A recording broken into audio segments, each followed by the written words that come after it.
고지혈증 진단 받으셨으면 꼭 이거부터 먼저 하세요. 제가 약 안 먹고 2달 만에 LDL 콜레스테롤 수치를 170mg에서 정상 수치인 99mg으로 낮췄거든요. 제가 경험한 걸 바로 알려드릴게요. 가장 먼저 해야 하는 건 바로 식단을 완전 바꾸는 거예요. 제가 LDL 콜레스테롤이 높은 고지혈증을 진단받고 어떻게 관리해야 하는지 알아본 결과 식단 관리가 가장 중요하더라고요. 특히 콜레스테롤을 만드는 주재료가 포화지방이라 하루 15g 이하로 먹어야 하고 또 적게 먹을수록 더 좋다고 해서 거의 먹지 않으려고 노력했어요. 하지만 슬프게도 포화지방이 들어있는 음식들을 알아보니 전부 제가 좋아하는 음식이더라고요. 고기, 과자, 아이스크림, 빵 이런 것들은 평소 먹는 것처럼 먹으면 포화지방 15g은 그냥 너무 쉽게 넘어가더라고요. 게다가 먹는 콜레스테롤 수치도 신경 써야 하는데 제가 너무 좋아하는 계란 하나가 고지혈증 환자에게 허용된 하루 콜레스테롤 섭취량인 200mg이 들어있어서 먹는 걸 너무 좋아하는 저에게 너무 슬픈 정보들이었어요. 그래도 일단 건강이 제일 중요하니 힘들어도 참고 관리했어요.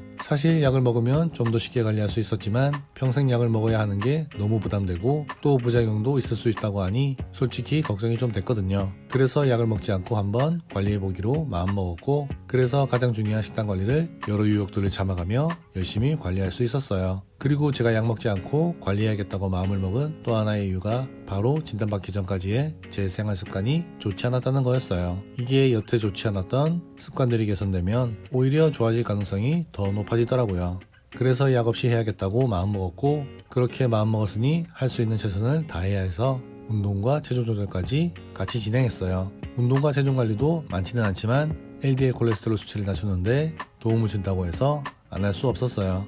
그렇게 2달 동안 열심히 관리를 진행하니 제 예상보다 수치가 많이 내려갔더라고요. 어떻게 식단을 관리했는지 좀 더 자세히 알려드리면 일단 포화지방이 든 음식은 거의 먹지 않으려고 노력했어요. 포화지방이 많은 돼지고기, 소고기는 2달 동안 거의 먹지 않았고 대신 닭가슴살, 생선, 두부로 단백질과 좋은 불포화지방산을 섭취했어요. 그리고 식이섬유가 혈중 콜레스테롤 수치 감소에 도움을 줄 수 있다고 해서 끼니 때마다 나물들을 빼먹지 않고 먹었어요. 그리고 제가 좋아했던 과자도 거의 먹지 않으려고 노력했어요. 너무 힘들 때 포화지방의 양을 체크해가며 조금 먹긴 했지만 과자나 빵, 아이스크림도 웬만하면 참으려고 노력했어요. 대신 방울토마토나 바나나, 견과류 같은 것들로 군것질거리를 대신했어요. 그리고 좋아하던 라면도 거의 끊었어요. 대신 두부면으로 면 요리를 만들어 먹었어요. 그리고 커피도 줄였어요. 아메리카노를 만들 때 생기는 물질이 콜레스테롤 수치를 높인다고 해서 녹차나 생강차 같은 걸 마셨는데 좀 더 알아보니 드립커피는 그 물질이 제거된다고 해서 드립커피를 가끔 먹긴 했어요. 마지막으로 술은 LDL 콜레스테롤에 직접적인 영향은 없지만 술을 먹음으로써 음식을 더 먹고 싶게 만든다고 해서 자주 먹지는 않았고 먹어도 포화지방과 콜레스테롤 걱정이 없는 안주들과 함께 먹었어요. 이렇게 하나씩 바꿔가며 운동도 병행하니 자연스럽게 체중이 줄더라고요.